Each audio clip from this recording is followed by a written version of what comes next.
పంచప్రయాగలు అంటే ఏమిటి? ఏ ప్రయాగంలో ఎవరు తపస్సు చేశారో తెలుసుకుందాం. పంచప్రయాగల గురించి హిందువులంతా వింటూనే ఉంటారు, కానీ వాటి గురించి పూర్తి సమాచారం చాలా మందికి తెలియదు.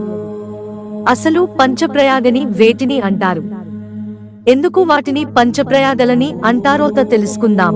విష్ణుప్రయాగం, అలకానంద, ధౌలిగంగాను విష్ణుప్రయాగగా పేర్కొంటారు. పండితుల ప్రకారం శ్రీ మహావిష్ణువు ఇక్కడ తపస్సు చేశాడని చెబుతారు. నందప్రయాగం, అలకానంద, నందాకినిలను నందప్రయాగం అంటారు. ఇక్కడ యయాతి రాజు యజ్ఞం చేశాడట. ఇక్కడ యయాతి మహారాజు యజ్ఞం చేశాడని పురాణాలు చెబుతున్నాయి. కర్ణప్రయాగం, అలకానంద, పిండ నది. మహాభారతంలో కర్ణుడు ఇక్కడ సూర్యుడి గురించి తపస్సు చేసి అతిలోక బలాలను పొందాడని విశ్వాసం. రుద్రప్రయాగం, అలకానంద, మందాకినిలను కలిపి రుద్రప్రయాగగా పేర్కొంటారు. ఇది శివుడు రుద్ర తాండవం చేసిన స్థలం. నృత్యశాస్త్రం పుట్టిన ప్రదేశంగా దీనిని కొందరు భావిస్తారు. దేవప్రయాగం, అలకానంద, భగీరథి. ఇక్కడే గంగా నది రూపంగా కలుసుకుంటుంది. దీనినే నిజమైన గంగోత్రి సంగమంగా పరిగణిస్తారు.